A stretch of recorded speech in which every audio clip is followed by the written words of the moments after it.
Ustadz Bapak Haji Ustadz Komarudin dari Buaran. Kepada beliau waktu sepenuhnya saya persilahkan. Wa ilaihi falyatafaddal mashkuran. Allahumma shalli ala sayyidina Muhammad.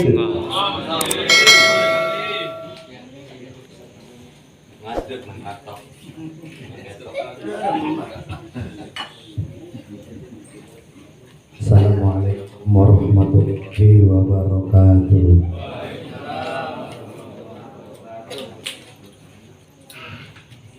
Pun salam di dekat sumur.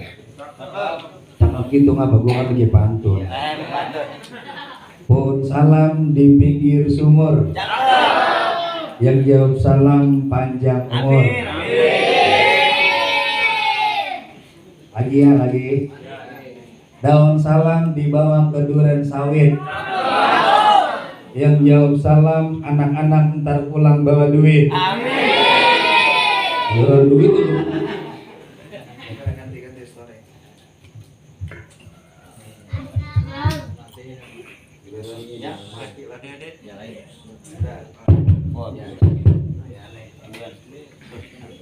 Lanjut ya.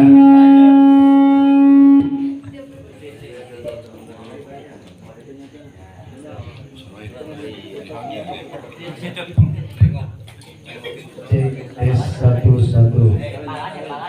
jajar 1 juta 2 juta. Tes lagi ya. Lagi. Assalamualaikum warahmatullahi wabarakatuh.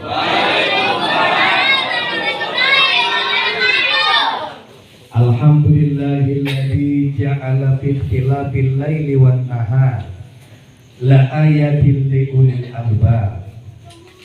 Wassalatu wassalamu ala sayyidina wa habibina wa syafi'ina wa maulana Muhammadin sayyidil mursalin wa ala alihi wa ashabihi ajma'in. Amma ba'du. Yang sama kita hormati Bapak Ustadz Bawit, kita doain panjang umur, sehat walafiat, dimudahkan semua urusannya, rezekinya nggak putus-putus, dompetnya nggak bisa ketutup. Amin gitu apa? Amin kabul. Ya Rabbal alamin. Akhirnya bila Al-Ustadz Soheh Bukhari, ada Al-Ustadz Hanafi, ada Al-Ustadz Abdul Ghafur, ada Bapak Ketua RT, Bapak Uci, Bapak RT, iya aku juga tahu, ada Ibu. Hadirin bapak-bapak yang insya Allah semuanya dirahmati Allah Subhanahu wa Ta'ala. Saya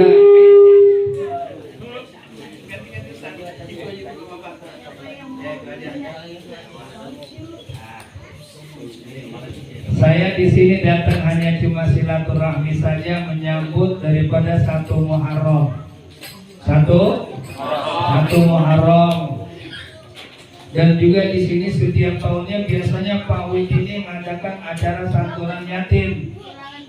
Masya Allah, ini sangat luar biasa.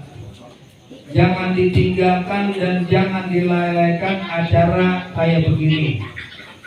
Acara santunan yatim, acara Muharram, ini sangat penting sekali buat prospek kehidupan kita. Yang terpenting sayang anak yatim, yang penting redho, ikhlas. Ya, ngasih duit anak yatim ikhlas. Ngasih duit anak yatim ikhlas. Di kampung saya ada loh. Ya, setiap anak yatim lewat depan rumahnya dipanggil perempuan anak yatimnya. Neng, sini Neng. Apa? Mau kemana? Mau sekolah Pak. Udah dibekelin. Udah. Berapa? 5.000. 5.000? Iya. Nih Bapak tambahin 20.000. Seneng gitu anak? Seneng apa enggak? Seneng. Itu anak akan terkenal. Besok lagi itu anak yatim lagi jalan depan rumahnya ditungguin.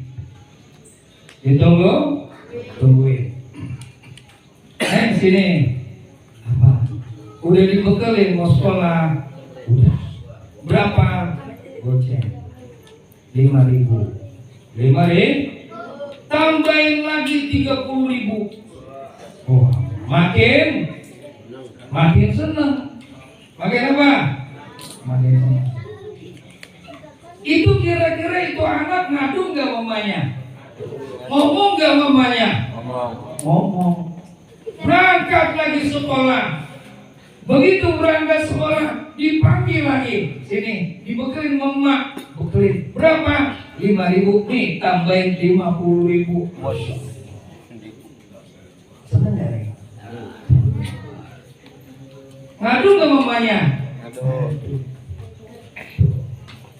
Ternyata ngasih 20.000, ngasih 30.000, sampai ngasih 50.000, ada yang diarah, ada yang dipengenin. Nyanya cakep. Nyanya cakep. Sampai ngupah main musa-musa pala anak yatim, anaknya digendong, yang diusap bukan anak usap emaknya. Salah usap. Sampai emak, ya emaknya mau gak nanti kan ya? Mau gak dari emaknya? Mau.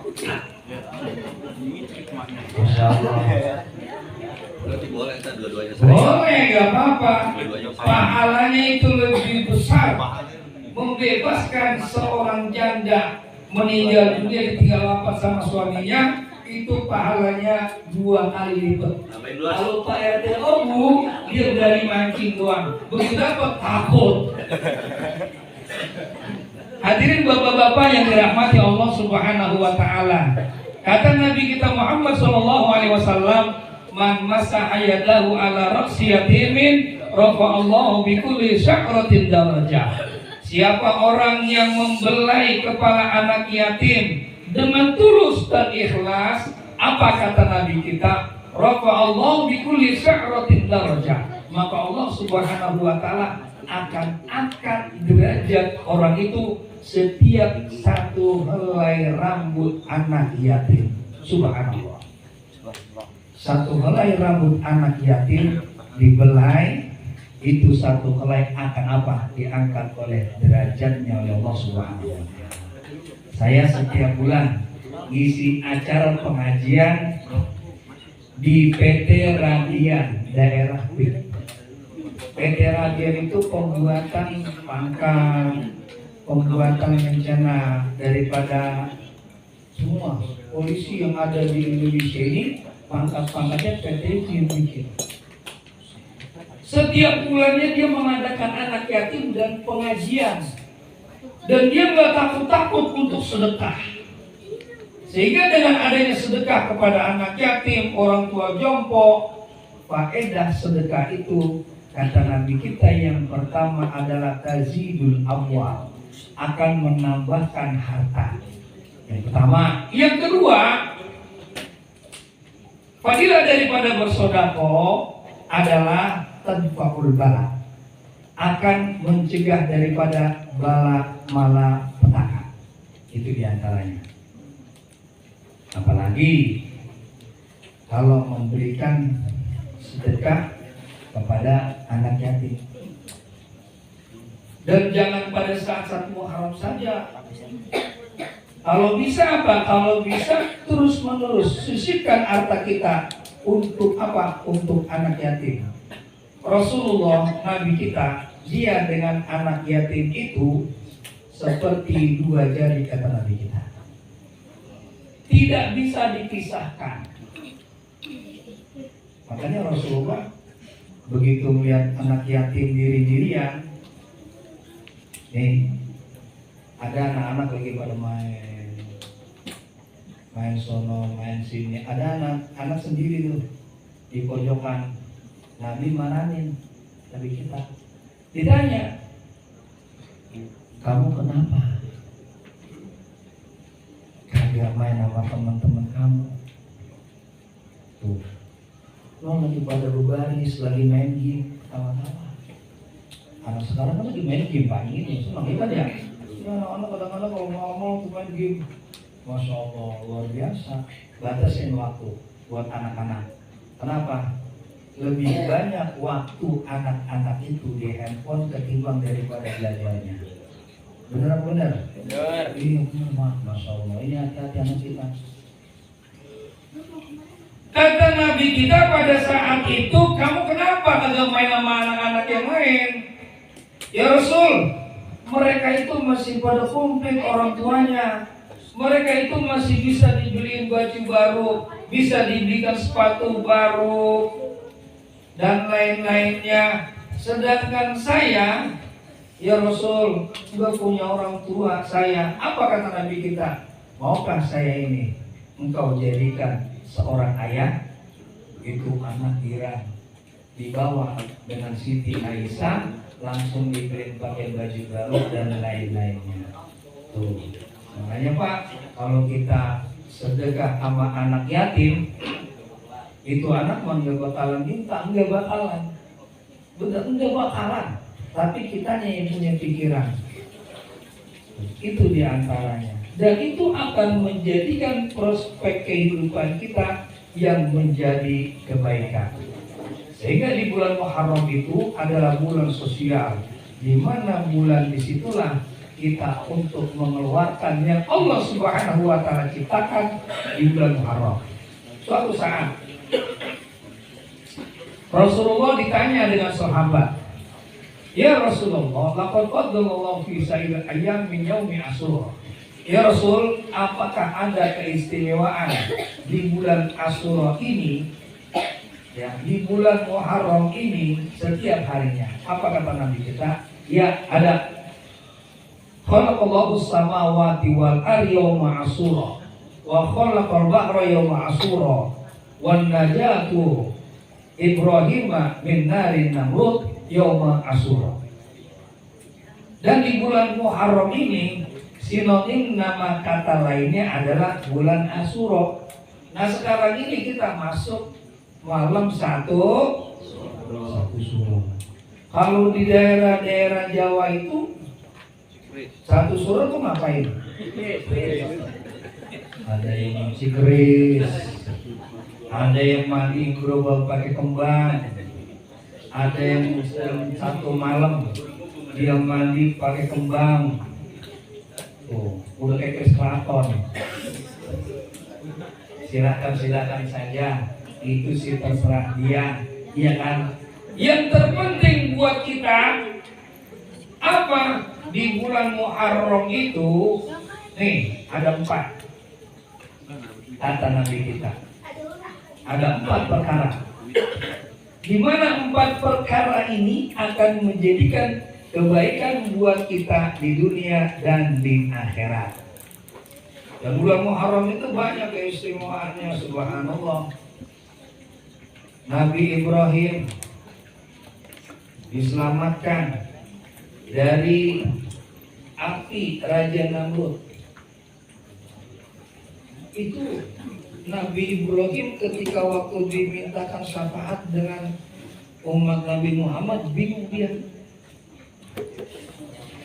Minta syafaat sama Nabi Ibrahim. Saya nggak bisa memberikan syafaat karena dalam seumur hidup saya itu bohong 2 kali. Yang pertama saya bohong kepada Raja Namrud, ditanya dengan itu raja, siapa yang menghancurkan patung ini? Itu kata raja, yang menghancurkan bukan saya. Siapa? Tuh, patung yang paling besar. Karena patung yang paling besar itu digantungin kampak sama Nabi Ibrahim. Itu Nabi Ibrahim itu bilang bohong. Itu pun dia apa? Bohong sekali, cuma ngeri banget. Lalu apa? Raja Namrud dibakar. Dibakar di atas kobaran api. Dan dibakar Nabi Ibrahim itu melewati tambang, dilempar dengan tambang, diserosotin. Tahu-tahu di tengah api Raja Ibrahim, Nabi Ibrahim. Apa yang terjadi sama Nabi Ibrahim? Itu Nabi Ibrahim kira-kira waktu lagi dibakar di api, bagaimana Nabi Ibrahim? Kepanasan apa kedinginan? Woi, kedinginan apa kepanasan? Kedinginan. Kepanasan kita, Nabi Ibrahim. Kedinginan. Kedinginan. Tuh. Kuni bardaw wa salaman ala Ibrahim. Api, jadikanlah dingin kepada Nabi Ibrahim. Akhirnya Nabi Ibrahim dimasukkan ke dalam api. Itu dia nggak merasa panas, tapi malah menggigit. Itu di bulan Asyura. Masya Allah. Coba kalau kita baca amalan itu, Pak. Kuni bardaw wa salaman ala Ibrahim. Dingin ini api. Baca 100 kali setiap malam dalam 1 minggu. Latihan. Duduk di kompor, cetrekin.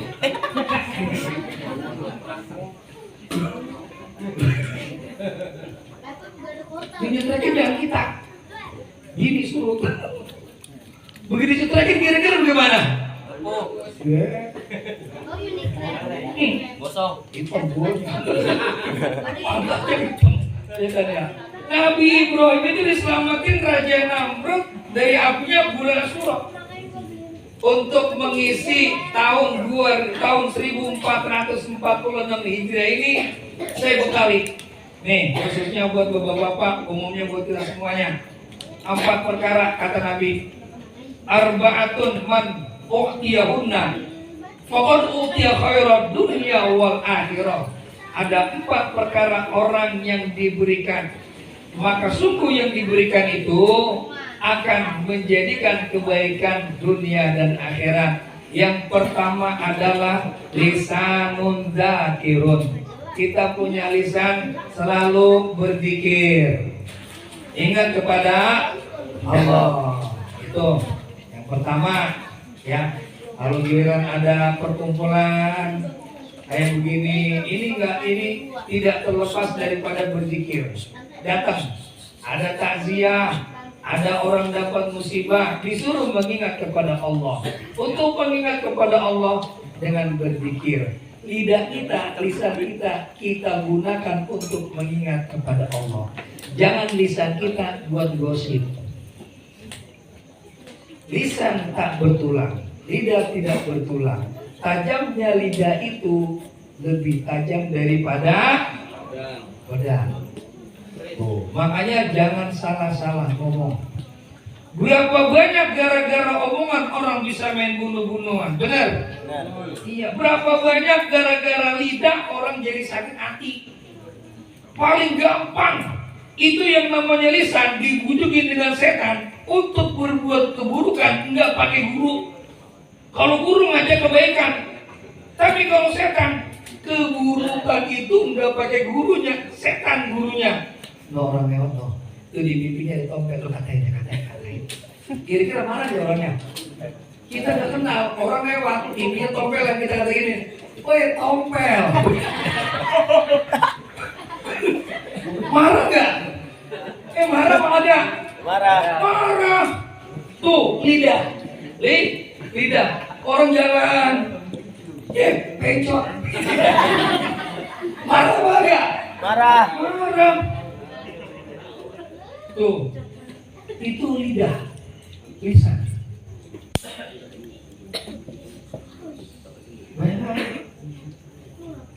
Gara-gara lidah orang bisa mabok. Bisa nggak? Mulut tuh kata-katanya ngomong. Nah itu yang harus apa? Itu harus yang kita jaga. Jangan sampai lisan kita itu berkata yang tidak bagus. Orang lagi lewat digodain, ya kan? Lagi jalan di pinggir jalan digodain. Enggak taunya di belakang lakinya ngikutin. Begitu lakinya di belakang ngikutin, bininya jalan duluan, digodain bininya. Diingetin, sih bokong emelon. Marah nggak lakinya? Marah. Tuh lidah tuh, ya kan Pak Jia? Lidah itu, baru sembarang buat ditabok mulutnya. Itu cuma lisan. Apalagi Kalau udah pada main kata-kataan, nih yang anak kecil nih, anak kecil ini ngerti nih Pak, nih bocah-bocah kecil ini ngerti. Asal bapaknya dikatain marah apa enggak? Marah, emaknya dikatain marah apa enggak?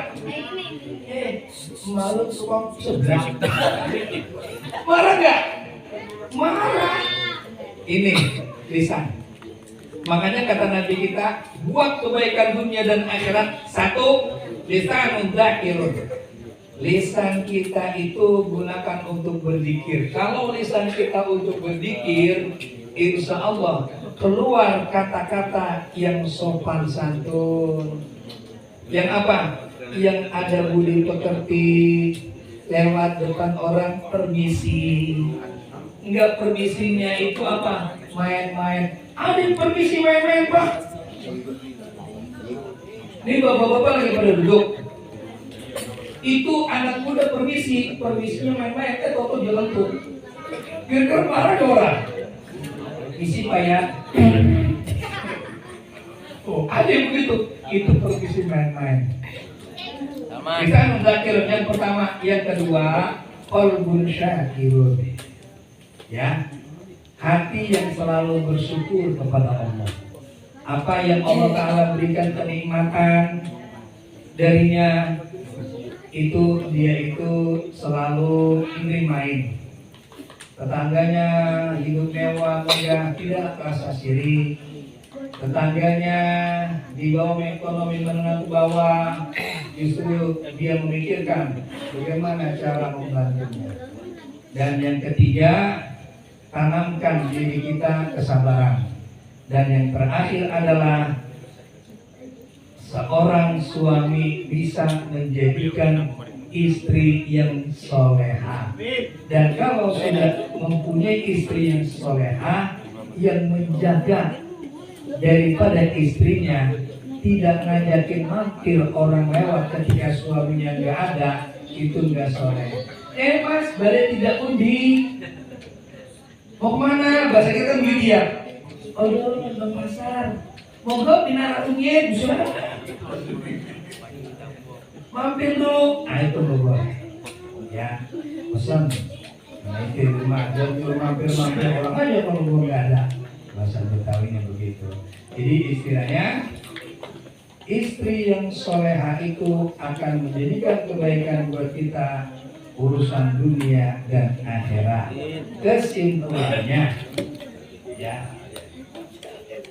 pada pembicaraan saya silaturahmi ini, yang pertama, sisihkan rezeki kita untuk anak yatim. Yang kedua, bulan Muharram adalah bulan yang Allah Subhanahu wa Ta'ala muliakan. Dan yang terakhir, bila mana kita akan memperoleh kebaikan urusan dunia dan akhirat, yang pertama, berzikirlah. Lisan kita pergunakan. Yang kedua, jadikanlah kita ini kepribadian kita orang yang selalu bersyukur di dalam hati kita. Dan yang ketiga, tanamkan pada diri kita kesabaran. Yang terakhir, jadikanlah keluarga kita seorang istri yang soleha. Ya. Ikan kakap, ikan patin. Cakep. Mohon maaf lahir Batin.